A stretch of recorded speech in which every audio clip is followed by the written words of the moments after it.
Bonsoir à tous. Equinox Soir, la première de la semaine. La présidentielle 2018 entame demain 6 novembre son dernier virage. Il sera donc un peu plus de 11 heures lorsque Paul Biya répondra à la question rituelle que dispose la loi portant code électoral en son article 140 alinéa 2.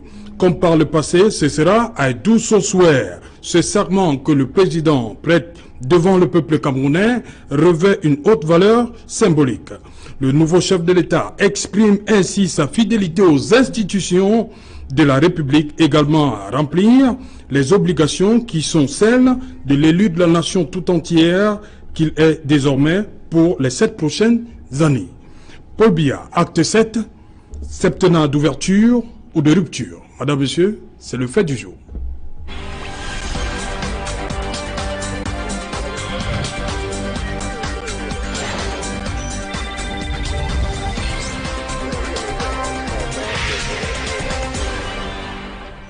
Paul Biya, acte 7, septennat de rupture ou d'ouverture. Pour en parler ce soir, je suis avec Rodrigue Asako. Rodrigue, bonsoir. Achille Lassako, bonsoir. bonsoir Serge Alain, bonsoir à tous les panélistes. C'est un plaisir de me retrouver sur les antennes de Equinox Télévision ce soir. Voilà, vous êtes là pour le candidat Matomba, on va le dire comme ça. Vous êtes pour... Oui, journaliste et communicateur politique. Ouais. On accompagne les candidats jusqu'à la prestation de serment. Voilà. Je crois que c'est de bon ton. Ouais, jusqu'à la prestation de serment. Oui. Ok, voilà. Merci. Sur ce plateau également, Cyril Sambaka. Bonsoir. Bonsoir Alain, bonsoir à tous les panélistes et surtout bonsoir à tous les téléspectateurs d'Equinox. Voilà, Cyril Sambaka, elle m'a dit qu'il a 26 années à l'UDC. C'est bien cela? Ben, je suis un enfant de l'UDC. J'avais pas fait de politique avant. Oui. Donc, mon engagement politique a commencé à l'UDC. Comme je vous ai souvent dit, au plus bas niveau, c'est-à-dire que j'étais un militant tout simple. Oui. Et au jour d'aujourd'hui, je suis le premier vice-président. Ok.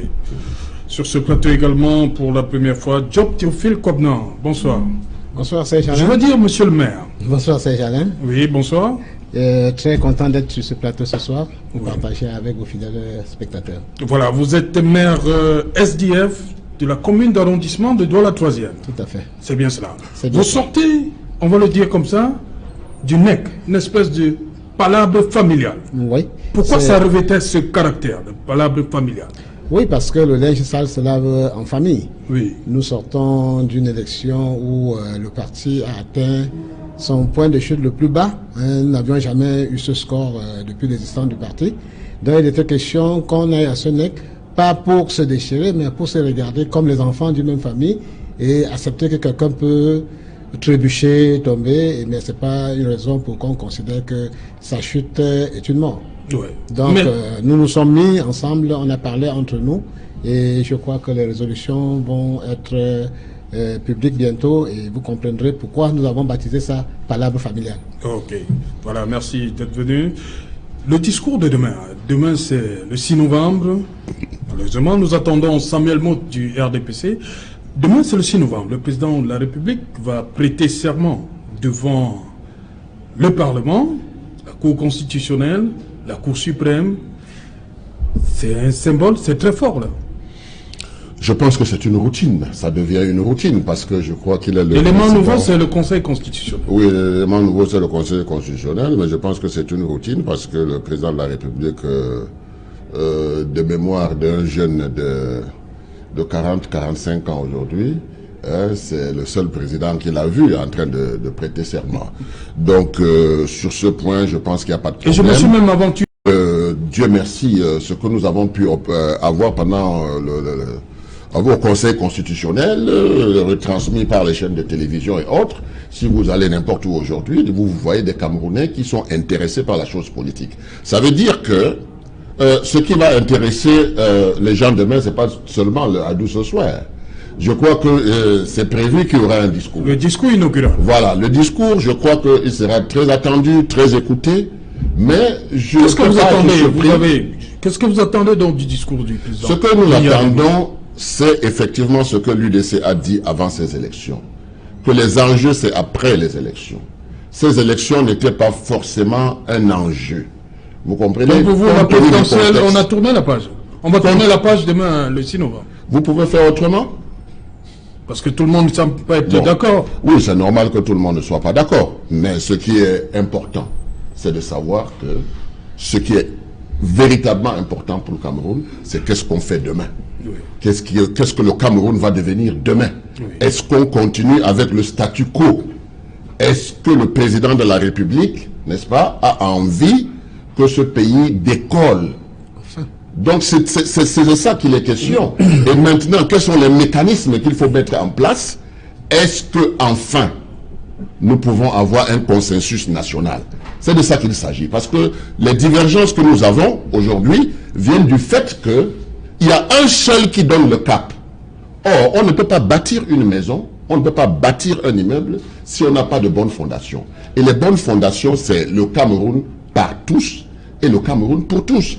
Quand on a pris ça, à ce moment-là, toute l'ingéniosité qu'on peut avoir pour développer ce bâtiment va appartenir aux partis politiques qui concourent. Mais si la fondation est une fondation inconnue, vous ne savez pas ce que vous pouvez mettre là-dessus. C'est pour cette raison que le Cameroun est à recommencer. Le Cameroun est à bâtir. Et pour bâtir ce Cameroun, on a besoin de tous les Camerounais, on a besoin d'un minimum de consensus. L'enjeu donc, après la prestation de serment, c'est comment est-ce que on va gérer tout cela. Non, d'abord, écoutez, le discours, il est très attendu. À partir du discours, nous avons eu des discours, mais vous savez que ça n'a pas été suivi des faits. Vous croyez que le discours de demain, ce sera... S'il y a des calendriers, je pense que on va beaucoup plus... Vous avez justement parlé du contexte. Est-ce que le contexte est encore le même? Le contexte n'est pas le même. Voilà. C'est pour cette raison que je dis que ce discours est très attendu. Voilà. Ce discours est très attendu parce qu'il va fixer le cap. Et on va savoir si on peut enfin parler en tant que Camerounais et se regarder. Si on peut en tant que Camerounais bâtir ensemble. Si on peut en tant que Camerounais asseoir les bases, n'est-ce pas, consensuelles du devenir du Cameroun. Ok. Camerounais par le passé. Et ouverture par rapport à ce que dit Cyril Sambaka, c'est-à-dire qu'on puisse enfin gérer le Cameroun comme des personnes qui font partie de ce Cameroun. Et pas qu'on ait l'impression qu'il y a une clique, un petit groupe, un groupuscule de personnes qui sont installées quelque part et qui décident pour la grande majorité sans tenir compte des aspirations de cette majorité-là. Donc, moi, je n'aimerais pas me retrouver à la place de Paul Biya. Ça, je vous le dis, hein, c'est-à-dire c'est une équation difficile. Oui, c'est très difficile parce que au soir de sa vie, en sachant que le temps qui lui reste à vivre n'est pas aussi important que le temps qu'il a déjà passé sur Terre, il voudrait certainement laisser une image, celle d'un bâtisseur. Mais a-t-il eu le temps, les moyens de bâtir? Que peut-il faire encore aujourd'hui qu'il n'ait pas essayé de faire par le passé? C'est pour ça que je dis que je n'aimerais pas me retrouver à sa place. C'est très, très, très difficile. Un contexte difficile, dans une ambiance un peu délétère, comme j'aime à le dire, personne du parti au pouvoir ne peut nous dire à quelle sauce nous serons mangés dans les 2 ou 3 prochaines années, hein, avec les nuages sombres qui s'amoncellent du point de vue économique. On n'est pas sorti de l'auberge. Et il faut tenir compte de tout ce contexte-là, inviter les uns et les autres, je vais dire, pas pour une fois, à manger, mais à travailler ensemble. Il faut qu'on puisse travailler ensemble désormais et que ce ne soit pas une affaire de quelques personnes qui sont installées quelque part et qui décident sans tenir compte de l'avis de la majorité. Ok, sur ce plateau, je l'ai dit, Job Théophile Kouamouo, vous êtes maire SDF, Douala 3e, le président de la République qui va prêter serment demain, et quelques instants, quelques minutes après, ce sera le discours inaugural. Beaucoup d'attentes par rapport au contexte. Beaucoup d'attentes parce que, en réalité, pour moi, je crois que ce sera le dernier serment qu'il va prêter. Moi, c'est ce que je lui souhaite parce que, imaginez-vous, il a prêté le premier 6 novembre. Oui. C'est une clôture en beauté. Et clôture le 6 novembre. Moi, je crois qu'après ce 6 novembre-là, le président aura beaucoup de choses à faire. Parce que depuis pratiquement 4 mandats, Il a fait les grandes réalisations, les grandes ambitions, les grandes réalisations, maintenant les grandes opportunités. Je voudrais bien savoir de tout ce qu'il a fait de grand. Là, concrètement sur le terrain, qu'est-ce que nous avons vu? Rien du tout. Moi, je crois qu'au soir de sa vie, il était important pour lui de remettre le Cameroun au moins. Et aujourd'hui, les Camerounais même ne se sentent même plus fiers de rester chez eux. Bilan, c'est les enfants qui meurent dans le désert, c'est les enfants qui meurent dans l'eau, dans le mer, et tout parce que tout le monde est fatigué de rester dans son pays. Chacun fuit son pays. Aujourd'hui, je souhaite au président que, après la prestation de serment, qu'il se mette résolument au travail et qu'il essaye de redresser les choses pour que le Camerounais au moins se sente fier d'être chez lui. Ok. Sur ce plateau également, madame, monsieur, Samuel Mout, il est expert comptable et président de section RDPC. Bienvenue, Samuel Mout. Merci de m'avoir invité. Voilà, les usages veulent qu'après la prestation de serment, que le Premier ministre dépose son gouvernement, que le président nomme un nouveau Premier ministre ou bien le reconduise. Restons sur l'aspect du gouvernement. Vous pensez à un gouvernement consensus ou bien le président va, on va le dire comme ça, récompenser ceux qui ont participé à sa réélection? Je vous prends le cas du Nord. Sur les 21 934 voix obtenues par le président Biya, le Nord se réclame avoir œuvré à 47,56% de voix. Ça fait beaucoup sur les 72. Si on envisage la vie publique... Si on met les gens de Dieu, Momo et les autres qui disent qu'ils ont aussi mouillé le maillot, c'est difficile, comme disait Achille Assako, ce sera difficile pour le président Biya de former un gouvernement. Vous va contenter tout le monde? Non, rien de facile quand on arrive à ce niveau de l'État. Rien de facile, mais la difficulté ne venait pas nécessairement parce qu'il y a des récompenses à faire. Oui. Parce que pour ce qui me concerne, je ne suis pas sûr que l'engagement politique est lié à une recherche quelconque de récompense. Oui. Très souvent, quand on dit qu'on s'engage dans cette voie-là, on se met à la disposition de ses concitoyens. Et peu importe là où on est, quand on a apporté une pièce à l'édifice, ça veut dire qu'on a participé, on peut en être fier. Je ne suis pas très sûr que à la suite d'une élection comme celle-là, les gens vont se mettre dans une situation de dire comme j'ai apporté 50%, 60%, je pense que même Roger a à peu près 60% et de toutes les façons... Le Nord ne réclame pas seulement, le Nord ne réclame pas seulement des postes ministériels. Il demande une meilleure représentative, pouvoir, des postes de décision. C'est ce que le Grand Nord demande. Tout ça, c'est des bruits de coulisses et de toutes les façons. Comment ça, avec 47%? Non, mais avec 47%, effectivement, ils ont pensé qu'à un moment donné, il y a ce score-là qu'il fallait donner au président de la République pour couronner l'homme d'État qu'il est, pour couronner le parcours qui a été le sien, pour couronner un certain nombre d'œuvres. Mais la recherche des postes ministériels là-dedans, il faut reléguer ça au second plan parce que de toutes les façons, et vous risquez de participer en excitant ce genre de propos, vous risquez de participer à tout ce que je vois ces derniers temps circuler dans les réseaux sociaux, qui consiste à dire qu'on va compartimenter le Cameroun et que de toutes les façons, il faudra qu'il y ait une représentation de part et d'autre en fonction des tribus, des régions, et ainsi de suite. Je suis sûr que le président de la République, qui a bien vu comment ça se passe, quelle est la complicité de sa mission, il saura très bien choisir les hommes, d'où qu'ils viennent, peu importe les contributions qui seront les leurs, peu importe, il prendra les gens qui seront en mesure de remplir les missions que lui-même s'est fixé, des objectifs à atteindre que lui-même s'est fixé. Et de toutes les façons, je ne suis pas sûr que ça partira tout simplement des participations des uns et des autres. Sinon, il y a toujours... Ce sera le Premier ministre de la République du Cameroun et il faudra le prendre comme tel. Vous allez ouvrir, vous pensez qu'on peut ouvrir? S'il y a une opportunité, il y a le PUR, s'il y a une opportunité, il y a univers, en plus le SDF même, pourquoi pas le MRC? Le président de la République vous a montré à plusieurs reprises qu'il peut ouvrir. Rappelez-vous de ce qui s'est passé quand le MDR est entré dans le gouvernement, quand l'UNDP est entré dans le gouvernement. C'est un homme d'ouverture par essence. Et donc là également, s'il nous apporte du bémol par rapport à la composition de ce gouvernement-là, en disant qu'il peut faire également entrer du sang nouveau, déjà premièrement, parce que l'ouverture également, ça peut aussi s'orienter vers la cooptation d'un certain nombre de personnes qui peuvent d'ailleurs aussi venir à l'intérieur du parti, en disant effectivement, comme c'est un septennat nouveau qui s'annonce, On peut imaginer que également là, il peut faire avec de nouvelles personnes. Mais ça n'aura pas pour autant disqualifié les gens qui ont été autour de lui pendant de si longues années. Et si jamais il arrive de sortir du gouvernement, ce ne serait que tout à l'heure honneur d'avoir participé à l'édification du Cameroun. Ok.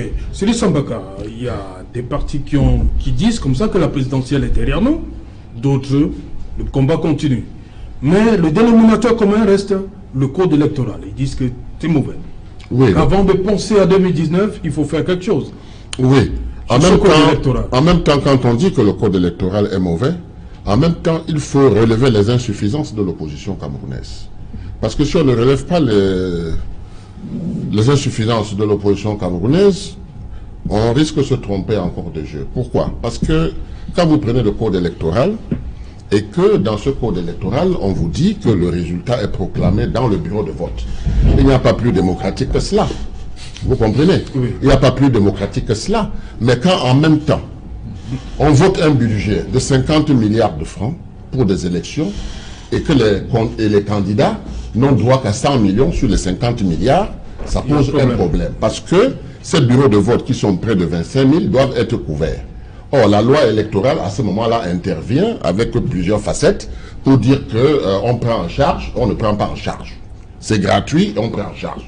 Vous ne couvrez pas, vous n'avez pas couvert les 24 988 bureaux de vote pour la présidentielle? Nous couvrons l'ensemble des bureaux de vote de la République, y compris dans l'arrière-pays, notamment dans mon village, qui est à 200 km de Douala. Nous couvrons l'ensemble des bureaux de vote. Mais là encore, je veux dire, là, lorsqu'il commence à évoquer les problèmes de moyens, les problèmes de moyens également les ressources sont issues du militantisme. C'est-à-dire que très souvent, dans notre parti, nous nous sommes souvent réunis en tant que fils de la localité pour nous cotiser de telle manière à ce que cette couverture-là se fasse. Et effectivement, quand il soulève ce problème, il a commencé, c'est pour ça que j'aime bien son intervention, il a commencé par décrier la faiblesse de l'opposition. C'est clair. Effectivement, si là on arrive à une situation où on dit effectivement c'est les pouvoirs publics qui vont financer les représentants des partis politiques dans les bureaux de vote, effectivement, c'est peut-être une orientation qu'il faudra faire. Okay. Mais vous ne rentrez pas dans... Parce que là, vous êtes en train d'ouvrir également quelque chose. Vous n'entrez pas dans... Président Mode. Vous n'entrez pas dans... Attendez, laissez-moi conclure.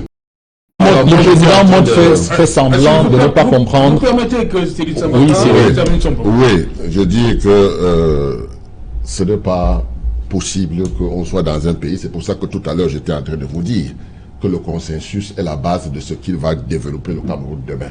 Si on continue à subir, n'est-ce pas, le diktat du parti au pouvoir, un jour ça va exploser. Vous comprenez? Malgré toutes les bonnes volontés. Pourquoi? Parce que vous ne pouvez pas me dire que les députés vont à l'Assemblée nationale, ils trouvent un budget de 35 milliards pour les élections. Ils l'augmentent à 50 milliards. Et on supprime les élections municipales et les élections législatives. Pour 2018. Et voilà. Et on prend 30 millions de francs aux candidats pour leur verser 15 millions de francs pour couvrir l'ensemble. Comme appui. Est-ce que l'argent du contribuable camerounais appartient aux partis politiques qui gouvernent, ou bien il appartient à tous les partis? Alors si tout le monde est candidat, s'il y a des candidats, il faut qu'ils soient traités d'égale valeur. C'est-à-dire que s'il y a un budget de 50 milliards, il faut qu'il soit suffisamment explicite pour savoir ce que les candidats auront pour couvrir le territoire national complètement enclavé. Donc ça, c'est déjà fausser le jeu. C'est pour cette raison que je vous dis que quand vous parlez de gouvernement... La faute peut-être parce que la loi ne dit pas combien... Il faut donc qu'on y arrive, parce que, il faut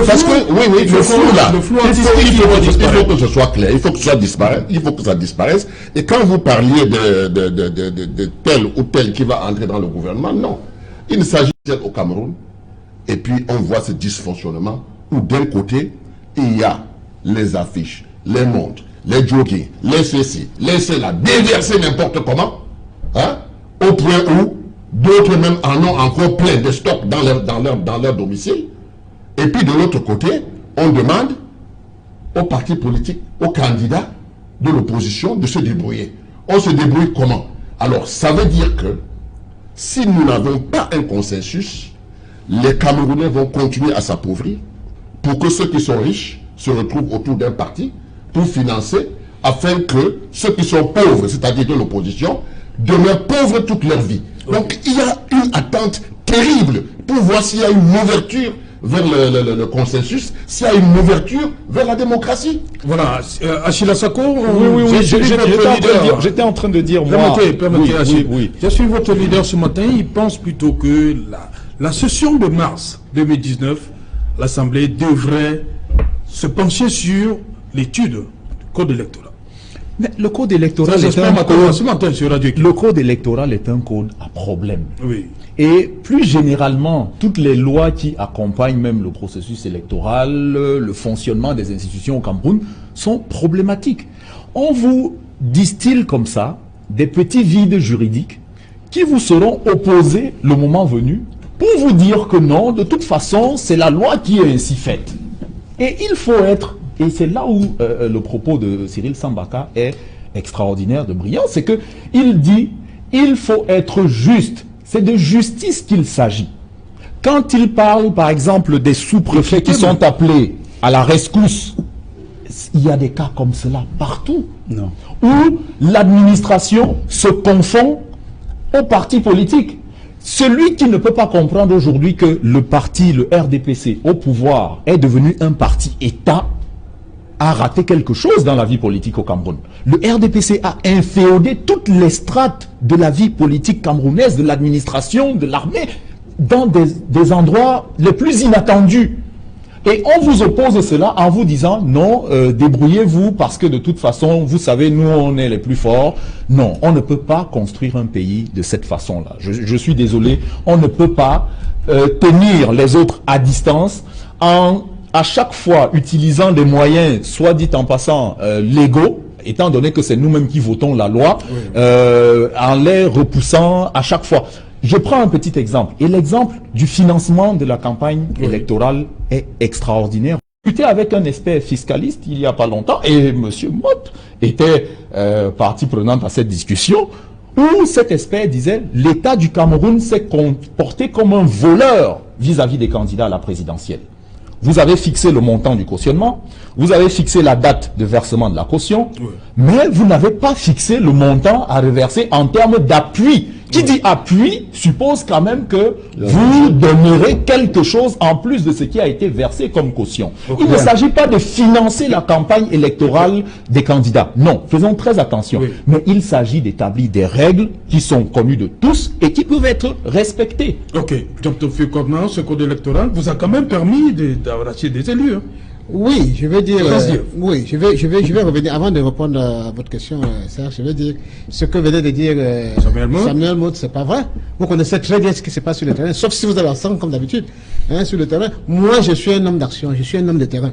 C'est les sous-préfets et les préfets qui mettent les gens dans les bureaux de vote. Même à Douala, ça saute qui nomme le président du bureau de vote. C'est nommé par le sous-préfet. Le représentant de l'ECAM, c'est les gens de l'administration. Le représentant de l'administration, tous les fonctionnaires, c'est des gens entièrement du RDPC. Tous. Donc dans le bureau de vote, à partir de ce fonctionnaire, c'est des fonctionnaires, monsieur le maire. Tous. Déjà que nous partons, attendez, laissez-moi finir. Non, je vous dis, on va déjà avec un déficit de nombre, parce que les trois premières personnes là, RDPC, représentant de l'administration, et l'ECAM, c'est le père, mère et enfant. Ce que je suis aussi a dit à Clément Tangana il y a quelques jours. C'est la même chose. C'est la coalition. Il faut aller dans le coin de vote, pour ne pas dire à Douala 3 chez moi. J'ai vu des bureaux de vote où des candidats, des représentants des candidats arrivent à 8h50 que par rapport à la loi. Ce n'est plus assez. Et on prend un représentant, un militant de RDPC pour le remplacer. Voilà. Et c'est ce qui s'est passé dans presque 100 bureaux de vote. Et résultat, vous n'avez pas droit au PV. Soyons honnêtes, c'est des histoires, c'est des petites manigances qui sont faites depuis le départ. Monsieur le maire, oui, je vous le dis, c'est l'apologie à la paresse là ou quoi? C'est pas la paresse. C'est l'apologie de la paresse que vous faites. Si la loi dit vous devez être là en temps et en heure, et que vous n'êtes pas là en temps et en heure. Monsieur Mandi, nous avons des représentants qui ont été interdits d'entrer dans les bureaux parce qu'on leur demandait des badges. Tous mes représentants qu'est-ce qu'ils ne font pas? C'est-à-dire que quelqu'un a un mandat, on lui demande le badge. Ne faites pas l'apologie de la paresse, ne faites pas l'apologie de l'irresponsabilité. Quand la loi dit vous devez être là à 7 heures à l'ouverture du bureau de vote, faute de quoi vous êtes susceptible d'être remplacé, effectivement vous le serez. Remplacé par qui? Pourquoi ne pas Par le remplacer président du bureau de vote. Oui. Attendez. Mais il y a plein d'amalgames dans ce que vous dites. Premier amalgame, le président du bureau de vote est nommé par Elekam. Oui. Il y a un représentant de l'administration qui est nommé par le sous-préfet. Oui. Et il est admis que à côté de ces gens-là qui sont nommés par le représentant de l'ECAM et par le représentant de l'ECAM et par le sous-préfet, puissent assister au déploiement pour pouvoir sécuriser les votes des uns et des autres, les responsables des partis politiques. Ce truc-là, il faut le respecter. L'autre amalgame que vous faites, mon frère Sambaka dit ceci, à partir du moment où on a voté un budget de 5 milliards pour pouvoir financer les élections, dès lors qu'on a supprimé 2 élections, on peut organiser le Sassaye pour pouvoir donner de l'argent à tout le monde. Le budget de l'État ne se gère pas comme ça. Non, c'est pas ça. Attendez, mais justement, non. Vous avez évoqué le fait que il y a eu 2 élections qui ont été supprimées, donc on avait suffisamment d'argent à distribuer. C'est ce que vous avez dit. Sauf si... Non, cet argent était prévu pour cette année, cet argent est allé où? C'était prévu pour toi. Si les jeux qui sont supprimés, cet argent ne doit pas être dépensé, faute de quoi il vous sera reproché d'avoir enfin les règles de gestion budgétaire. Lesquelles? En volant les candidats, par exemple? Attendez. Par ailleurs, également, si nous progressons, regardez très bien comment ça se passe ailleurs. Il est rarement dit, il est difficilement dit que l'on va préfinancer les candidats. Mais si vous le dites, il faut le faire. C'est là la question. Attendez, quand c'est prévu légalement, M. Mott, on finance puisque c'est dit légalement. C'est ça qui pose problème. S'il est dit qu'on ne finance pas, dans les systèmes dans lesquels... S'il est dit qu'on ne finance pas l'opposition ou les candidats, candidats savent à quoi s'en tenir. Ce qui se passe, c'est qu'on a l'impression qu'il y a de la roublardise. Il y a des vides juridiques et des personnes qui sont assises. Oui, des personnes qui sont assises et qui sont assises à un endroit et qui décident de vous donner de l'argent. Non, j'ai pas terminé. Vous permettez on va passer à un autre point. Les systèmes pour lesquels nous sommes pleins d'admiration en disant que ça fonctionne parfaitement, vous allez voir que lorsqu'il y a une campagne qui arrive, il y a les gens qui se ruent vers les banques pour pouvoir dire nous empruntons pour financer. Et lorsqu'ils ont fini de financer, à ce moment-là, on peut envisager les remboursements. Peut-être faudra-t-il qu'on tende vers ce système de remboursement-là, mais je dois vous dire une chose. Premièrement, on a relevé le montant de la caution, n'est-ce pas? C'était pour c'était pour éviter des aventuriers. Le jour où vous ouvrez votre histoire là, en disant que de toutes les façons, venez, vous pouvez faire acte de candidature, vous sera versé de l'argent, vous allez vous retrouver avec 100 candidats, même les plus loufoques. Et vous ne faites pas la démocratie, vous ne faites pas une campagne électorale sans un minimum d'organisation. Et dans cette organisation, les moyens humains sont d'une importance, les moyens financiers le sont tout autant. Et c'est pour cette raison-là, je vous rappelle, et là quand vous dites effectivement, vous évoquez les variétés, vous n'avez pas encore fait la démonstration que l'ensemble des pains, l'ensemble des jouets, de matériel de campagne qui ont été distribués dans ce cadre par le candidat RDPC ont été financés par les fonds publics. C'est l'argent du contribuable camerounais. C'est l'argent du contribuable camerounais. Mais a priori, comme ça, vous le dites, ou bien vous êtes sûr de cela? Non, de toutes les manières. On peut au moins reprocher à l'administration de se mettre en congé. Est-ce que peut imaginer le parti au pouvoir, toute la machine, lâcher un peu du lest par rapport à ce code, par rapport à toutes les récriminations entendues à gauche? Mais est-ce que vous êtes je suis heureux de voir pour la paix, pour la paix? Vous aimez le RDPC, on aime souvent s'accrocher sur la paix. 3 personnes se plaignent d'un code. Je suis heureux. Vous êtes prêt à lâcher un peu du lest? Monsieur, c'est pas à nous de lâcher du lest, c'est la représentation nationale sur la base d'une négociation qui a été menée, qui a pensé que cette football-là était... Donc pour vous, ce code électoral, une négociation il peut être perfectible, mais voilà. Je voudrais vous faire remarquer que vous voyez quand même que les Sambaka évoluent dans leur mode de fonctionnement, dans leurs critiques qu'ils assènent souvent.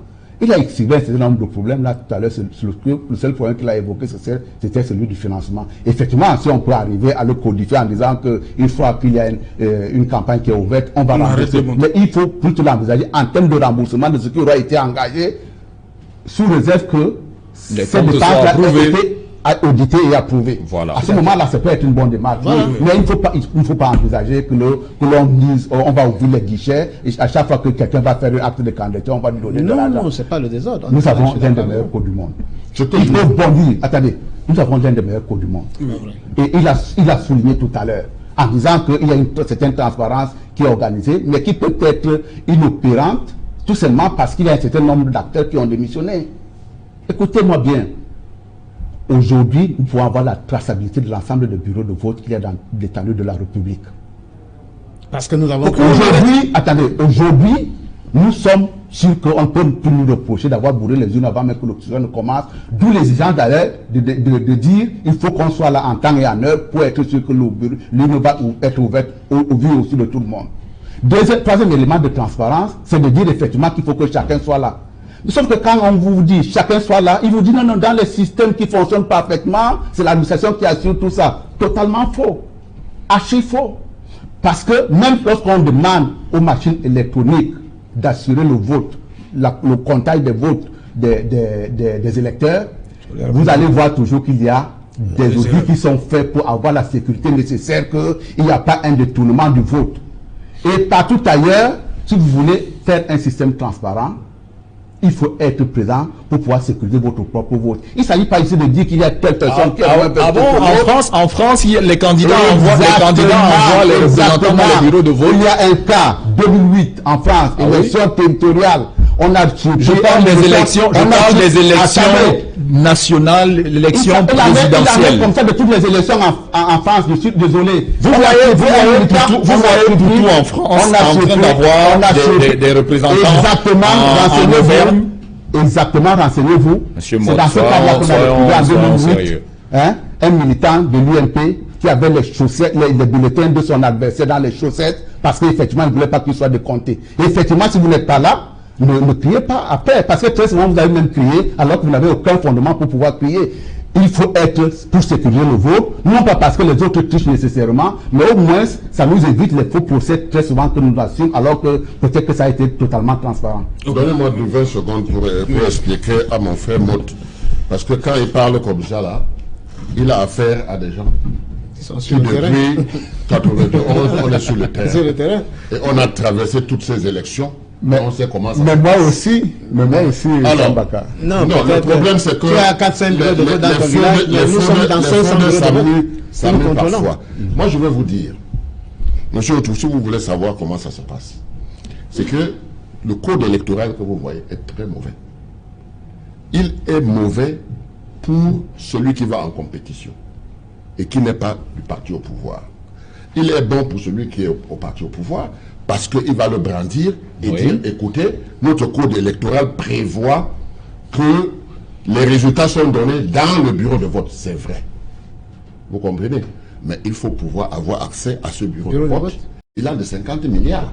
Parce que nous, ce qu'on retient, ce que les Camerounais retiennent, c'est que sur 50 milliards, il y a eu environ 100 millions qui ont 100 millions de francs sur 50 milliards qui ont été donnés aux candidats qui ont, eux, donné plutôt 300 milliards. Vous comprenez? 300 millions. 300 millions. Donc ça devient un peu comme si la stratégie pour gagner les élections, c'est d'abord d'appauvrir les candidats. Parce que je ne connais pas un candidat en dehors du RDPC qui soit sorti de ces élections sans être appauvri. Vous comprenez? Parce qu'on a voulu faire des élections comme il se doit, il faut partir partout, il faut mobiliser, etc., etc. Tout le monde s'est appauvri dans cette affaire, sauf le parti au pouvoir, parce qu'il a utilisé non seulement les moyens de l'administration, mais il a utilisé les cotisations de la nomenclature. Parce que ces gens qui gèrent les crédits, qui gèrent les banques, qui gèrent ceci, qui gèrent cela, c'est eux qui cotisent. Parce que les militants du RDPC reçoivent les pagnes, reçoivent le pain, reçoivent la sardine. Vous comprenez? Donc quand vous avez compris ce mécanisme-là, vous comprenez tout de suite que le Cameroun, pour qu'il se relève, ça va être difficile. Parce que plus les gens vont avoir un standing de vie normal, plus ils vont réfléchir normalement, puisqu'ils auront un peu de temps pour penser leur commune, pour penser la politique dans leur pays. Mais s'ils sont réduits à la mendicité à ce niveau-là, ça sera difficile qu'il y ait alternance. C'est la raison pour laquelle je répète encore que ce septennat, c'est un septennat d'ouverture vers la démocratie, un septennat... En commençant par le code électoral. Oui, et d'ouverture vers le consensus, parce qu'il ne suffit pas de dire qu'on vous a ouvert une fenêtre en verrouillant une porte. Vous comprenez? Il s'agit d'être d'accord sur le fonctionnement, sur les règles du jeu. Ok. Je peux admettre pour le déplorer que malheureusement, effectivement, quand on sort d'une campagne électorale, on peut s'appauvrir. Mais ce n'est pas un mal camerounais. Le paquebot, siège du Front National en France, il a été vendu à la suite d'une campagne électorale foireuse. Vous avez des institutions comme le Parti Socialiste qui vendent leur siège parce qu'effectivement la campagne n'a pas été bonne. Pourquoi vous avez étudié beaucoup de mauvais cas comme ça? Non, mais c'est la réalité que non, c'est pas la réalité. Je ne suis pas. La vérité, c'est que vous recensez. Attendez, vous prenez les exemples pour me les balancer à la figure quand ça vous arrange, quand ça vous arrange pas, moi j'ai pas le droit de les citer. Et ça devient ce que je disais d'ailleurs, et de manière générale, par principe. Lorsqu'on est dans la vie publique, c'est pour se mettre au service des autres. Et très souvent, quand on se met au service des autres, on s'appauvrit. Le maire qui est à côté de moi, il sait bien de quoi je parle. C'est-à-dire que quand on fait une campagne municipale, on peut sortir de la pauvre. Moi qui ai fait pendant des années à la fois les primaires et les campagnes du RDPC, très souvent je suis sorti de la pauvre. Mais ça dépend effectivement de pourquoi on fait les valeurs qu'on défend, la cause que l'on défend. Oui. Et effectivement quand on rentre là-dedans, on pense qu'effectivement qu'on a porté un certain nombre d'idées et un certain nombre de valeurs, effectivement qui sont retenues par l'opinion publique. On pense qu'on a fait son travail. Mais on ne va pas en politique pour pouvoir gagner de l'argent. Et l'autre chose également, je ne veux pas vous parler de l'échelle des besoins de Maslow.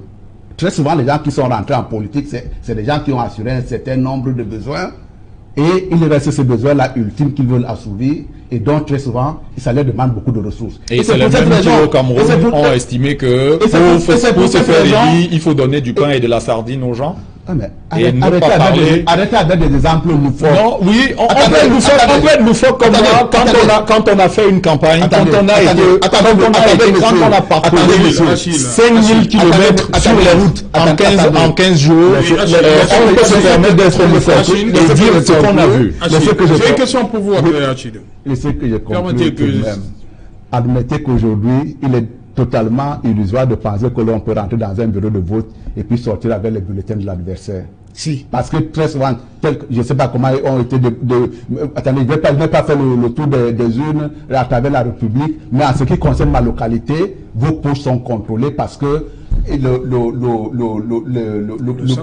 l'isoloir est à hauteur d'homme. C'est-à-dire qu'on vous donne justement les dispositions d'aller crier. Hein, une fois que vous avez fait, vous avez également la poubelle à hauteur de votre tête, vous mettez les bulletins de votre adversaire, vous sortez. La pratique que l'on décrivait à l'époque et qui pouvait accréditer l'histoire de sa vie. Attendez. Samuel, soyez exigeant. Dans ma localité à moi, il n'est pas représentatif du Cameroun. Samuel, écoute, vous me citez des exemples que moi je n'ai pas vécu, je parle de mon vécu à moi. Dans ton village,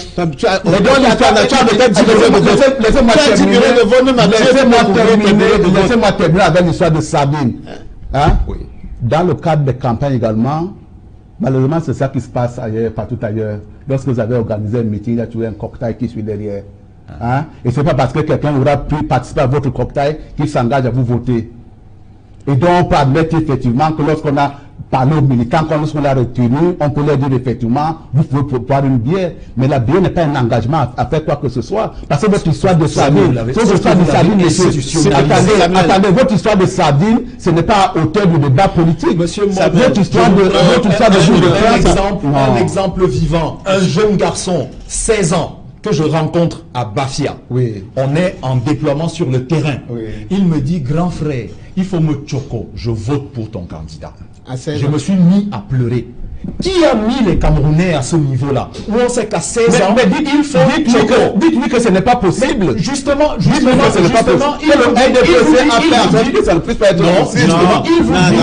vous dit justement que le RDPC, lui, nous donne... Je voudrais plutôt dire ceci, Serge, je te jure, le jour que Samuel aura à couvrir 300 bureaux de vote. Moi, j'en couvre 489. 489. Non, qu'il sorte de Avoir sa la zone de troisième. confort pendant Attends. une élection présidentielle, qu'il Parce aille que à Gazawa, le jour par que tu exemple. auras 300, 400 millions de votes à couvrir en un seul jour, ton langage va changer. Non. Ok. Si, ton langage va changer. Parce qu'en Achille. réalité, ce que nous voyons sur le terrain, Oui. honnêtement, ça ne fait pas Ça guère. n'a rien à voir Ça ne fait pas avec guère parce que vos- quand vous regardez ce que Vous avez une peinture très- comment est-ce très que édulcorée, ces administrateurs-là, très jolie. tout ce qui font pour changer les Achille, élections sur le terrain, oui, c'est je ça. t'en prie. Achille, j'ai également une fois de plus suivi votre champion ce matin sur Radio Equinox. Il parlait de cette condition, une espèce de préalable, si jamais on l'appelle, qui doit faire partie du prochain gouvernement. La première des choses, c'est qu'il faut véritablement toiletter le code électoral. On en est encore là. Oui, mais on en a marre. C'est une l'épine condition dorsale, honnête. c'est l'épine dorsale de la problématique. Oui. Qui n'a pas participé au processus électoral est celui-là qui va venir vous dire que le code électoral est le meilleur. Mais au monde. en même temps, il y a une certaine opinion qui pense que vous étiez au courant des règles du jeu. Vous Oui, êtes mais quand même allé. Être au courant des règles du jeu ne veut pas dire refuser d'aller participer au jeu. Des fois, on peut participer au jeu pour afficher aux yeux du monde les insuffisances de ces règles-là. Oui. Et tout le monde s'en est rendu compte. Avec les plaidoiries, par exemple, du MRC, du SDF, Oui. de Univers, devant le Conseil constitutionnel, qu'il y avait des problèmes. Et j'aime souvent le dire, ce n'est pas parce qu'on n'arrive pas à prouver quelque chose Oui. qu'il ne s'est rien passé. Les juges ont l'habitude de prendre des décisions sur leur intime conviction. Oui. C'est-à-dire que vous n'avez pas de preuves et il vous dit, quand j'écoute ton affaire là, je regarde ça comme ça, tu as raison. Merci, et il Achille. rend une décision. Merci, Et Achille. c'est de ça qu'il est question. Non, la matière, Merci, la merci. matière, la matière n'est pas la même. Merci, cher monsieur. le fait Merci, que cher le monsieur, le RDC 21. Le 21. Ah oui. Cédric Nouffelé, bonsoir. Bonsoir Serge Alain, bonsoir à vos invités. Voilà le 20h, première édition de la semaine. C'est dans un instant 2 ou 3 escales qui vont meubler cette première édition du 20h de la semaine.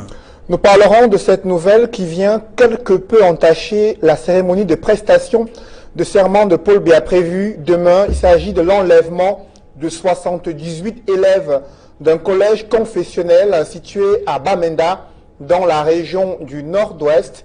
Malgré le renforcement de la sécurité, il y a ces enfants qui ont été kidnappés. L'armée annonce qu'une opération ultime de libération de ces enfants captifs est en cours.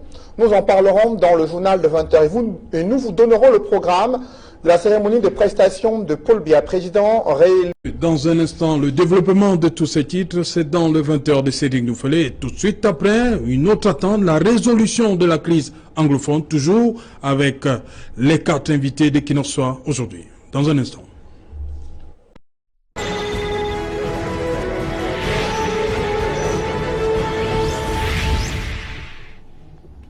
La suite Equinox Soir, toujours accompagné de nos 4 invités dans le débrief, toujours avec Achille Assako, Cyril Sambaka, Diop Théophile Kopnan et Samuel Mott. Je commence avec vous. Le plus important kidnapping, plus d'une 60aine d'élèves et encadreurs enlevés très tôt ce matin. C'est un signal fort que les séparatistes ont voulu envoyer là. C'est surtout un événement regrettable. Cela dit, À la veille, il faut le rappeler, à la veille de la prestation de serment. n'insistez pas trop sur la veille. Ce sont des faits. Non, c'est devenu plus ou moins le mode opératoire des gens qui pensent qu'ils ont perdu la guerre, une bataille et la guerre en même temps. C'est quelque chose qu'il faut déplorer.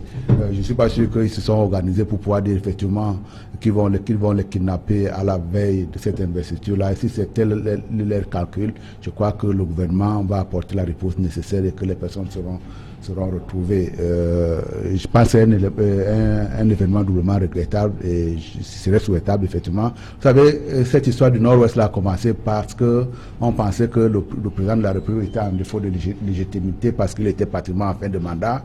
Je crois qu'il y a une légitimité qui vient de lui être renouvelée.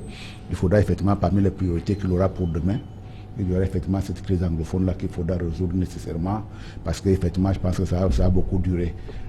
Il n'y a pas de raison. Dans une république, on discute. Dans une république, on met sur la table ses positions, ses idées que l'on défend et on laisse le lieu aux autres. Kidnapper n'est pas une valeur républicaine. Entraver à la vie de l'autre, ce n'est pas une valeur républicaine.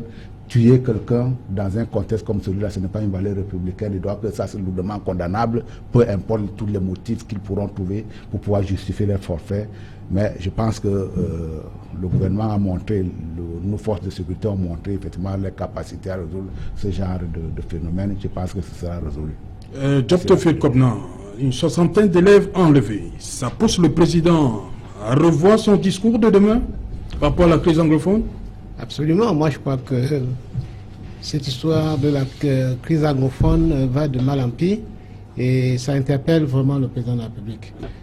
Serge, nous sommes ici au littoral. Nous parlons de cette crise comme si c'était quelque chose qui vient d'ailleurs. C'est déplorable, c'est grave parce que je sors d'une réunion avec des camarades qui sortent de cette zone-là. Oui. Et quand ils vous parlez de la concertation de samedi.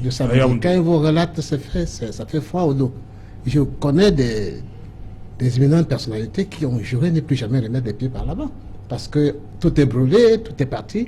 Et je crois que ça interpelle le chef de l'État. Parce que dès le début de la crise, nous avons dit à haute et intelligible voix qu'il faudrait que le chef de l'État personnellement s'imprègne de cette histoire et qu'il descende dans les deux régions concernées pour pouvoir apaiser les populations. Nous avons vu pour un problème d'enlèvement au Tchad, le président Sarkozy prend l'avion pour descendre et intervenir.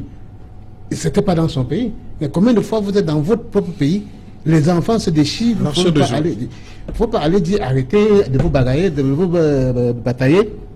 Asseyons-nous, parlons. On envoie des délégations et vous connaissez comment ces délégations arrivent avec arrogance et tout. Vous connaissez vous-même, vous entendez à la télévision comment ces délégations-là rentrent dans le nord-ouest, le sud-ouest et ça s'adresse aux populations. Ce n'est pas de nature à apaiser les esprits. Donc, vivement que le président de la République prête son serment et qu'il descende réconcilier les cœurs. Ok. Je pense juste un petit mot. Oui, ça oui, interpelle certainement le président de la République parce que c'était le premier responsable de notre État, mais ça devait également nous interpeller tous.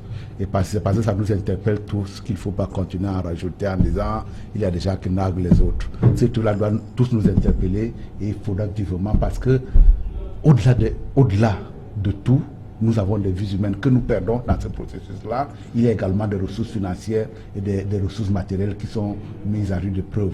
Il faudra que ça s'apaise et qu'on n'en rajoute pas parce qu'on pense qu'à travers ça, on va bien embêter quelqu'un d'autre. Samuel, quand vous avez quelqu'un qui va dans le nord, vous êtes combien? Vous allez faire quoi? Est-ce que ça, c'est des langages qu'il faut tenir en temps de crise? Ok. Siri Sambaka, ça met, on va peut-être le dire comme ça plus de pression encore au président de la République. Pas demain. Nous l'espérons, parce que ça fait plus de 60 élèves enlevés. Ça nous rappelle un peu les demoiselles de Chibok, les lycéens de Chibok, avec Boko Haram. Et en plus de cela, ce qui est embêtant, c'est qu'il y a un flou là. Parce que avant d'arriver ici, je disais précisément que les sécessionnistes disent qu'ils ne savent pas. Et ils revendiquent qu'on relâche ces enfants-là. Vous comprenez? Donc, cet embrouillamini, on ne sait pas très bien. La conclusion, c'est quoi? C'est que la guerre, c'est une mauvaise chose. La guerre, c'est une mauvaise chose parce que, moi, si cette guerre doit continuer, ça ne vaut même plus la peine que les parlementaires aillent à l'Assemblée nationale voter des budgets. Vous comprenez? Ça ne sert à rien du tout. Donc, il faut d'abord finir avec cette guerre. Et je pense que les conditions peuvent être créées pour que il y a une sorte de pacification, tout en mettant dans sa tête que la guerre civile, c'est quelque chose de très, très désobligeant. Parce que nous, qui avons connu cela, étant jeunes, ce n'est pas sorti de notre cerveau. Vous comprenez? Un enfant de 4 ans qui vit la guerre civile, jusqu'à sa mort, il aura ça dans son cerveau. Ça ne va pas partir. Il faut donc engager le dialogue inclusif. J'espère que les anglophones vont se retrouver pour essayer de voir tous ces problèmes-là. Et je répète encore que sur votre plateau ici, je vous avais dit pendant la campagne électorale que le vrai Cameroun, ce sera après le 7 octobre. Parce que les élections dans lesquelles on s'engage ne sont pas des élections qui vont résoudre des problèmes. Les problèmes doivent être résolus après les élections. Donc nous y sommes, nous attendons le discours du chef de l'État demain pour l'analyser. Surtout c'est une journée fériée. J'espère que vous ferez une émission pour que nous puissions dire ce que nous pensons de tout cela. Et puis, ma foi, j'espère que le Cameroun va être démocratique. J'espère que nous allons nous acheminer vers un Cameroun, n'est-ce pas, du consensus. Et Achille Sako, je vais reprendre la même question. Une autre pression sur le chef de l'État par rapport à son discours demain. Cet enlèvement en masse. Oui, bien sûr. Je vous ai dit que je n'aimerais pas être à sa place. Et le septennat commence de façon assez rude. Je vous ai dit que c'était un septennat de rupture et d'ouverture. La rupture avec les mauvaises habitudes que nous avons ancrées en nous.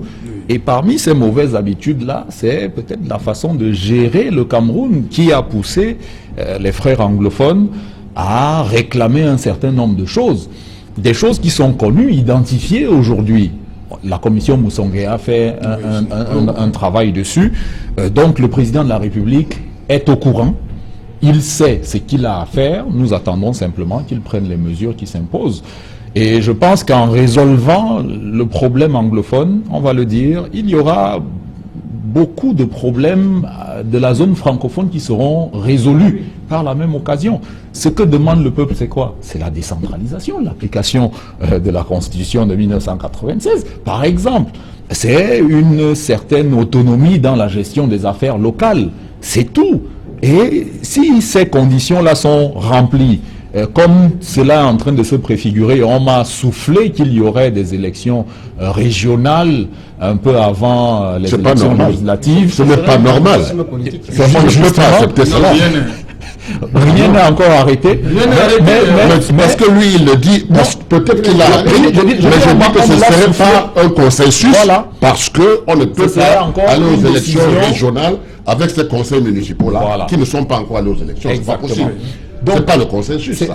C'est des formules qui sont appliquées qui n'amènent pas à l'apaisement.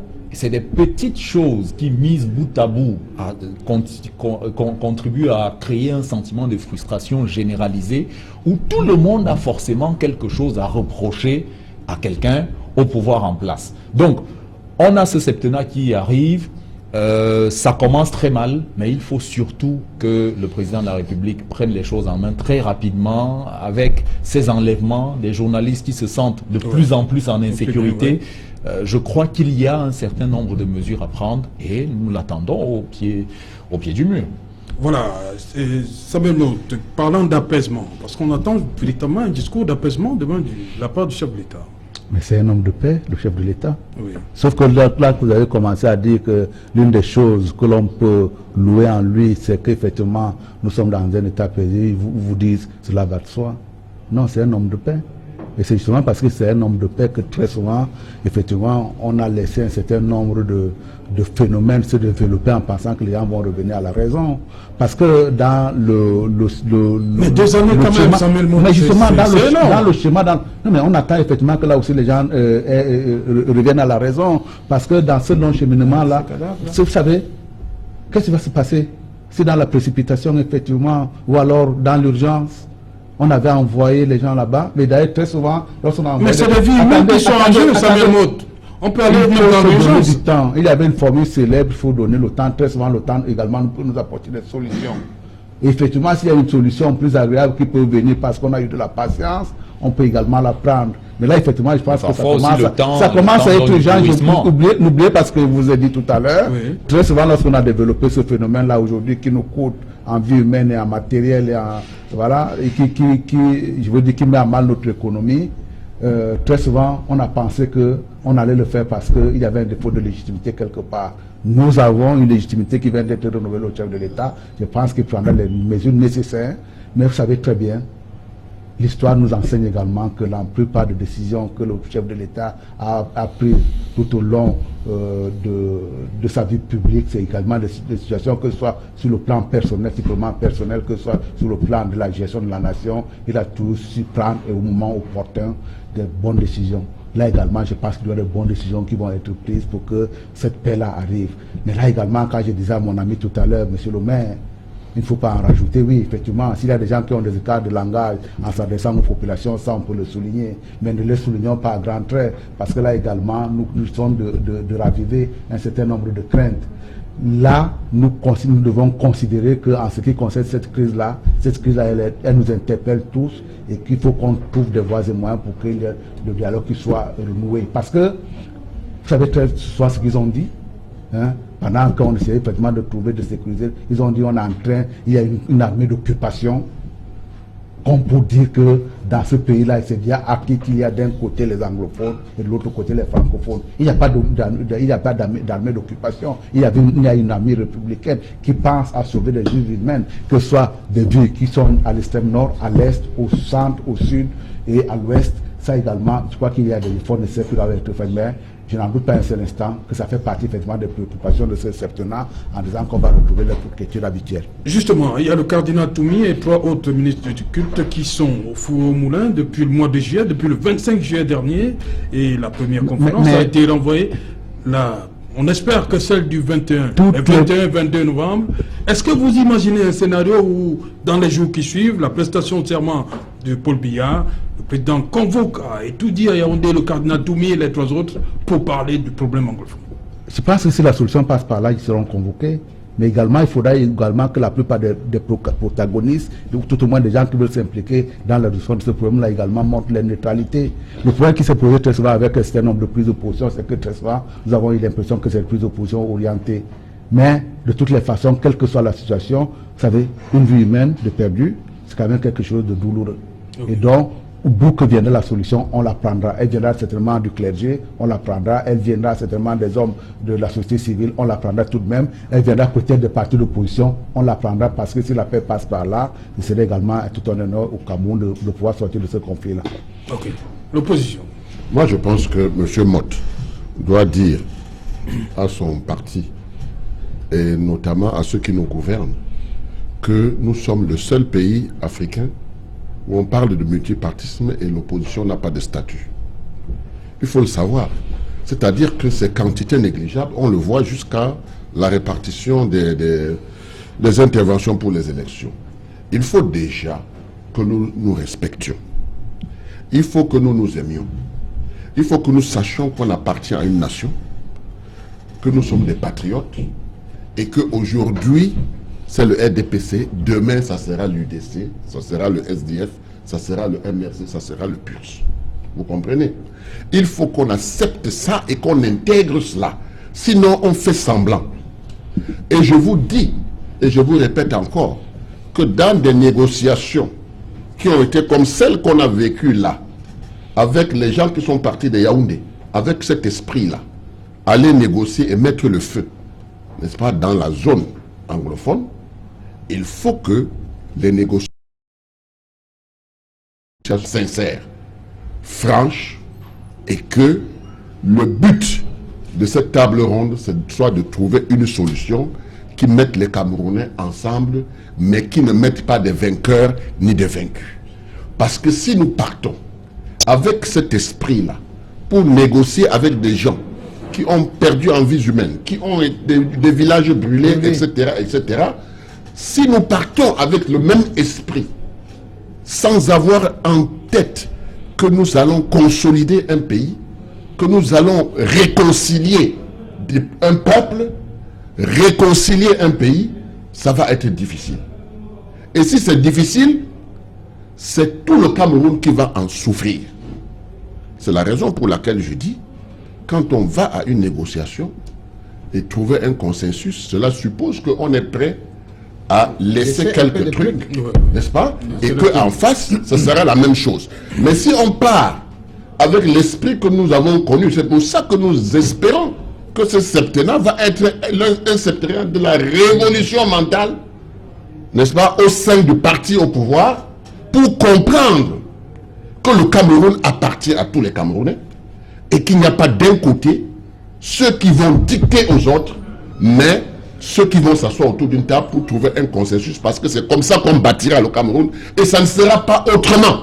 Ok, rapidement, vous permettez je sais pas ce qui m'a interpellé. Je voudrais dire ceci. Nous, quand généralement nous venons à la télévision, très souvent il y a un certain nombre de nos amis qui pensent qu'on vient débiter ces vérités, et très souvent alors quand on sort des échanges, forcément on va dire dehors qu'on a raison. L'une des raisons qui nous amène à la télévision dans les débats, notamment en public, c'est pour éduquer.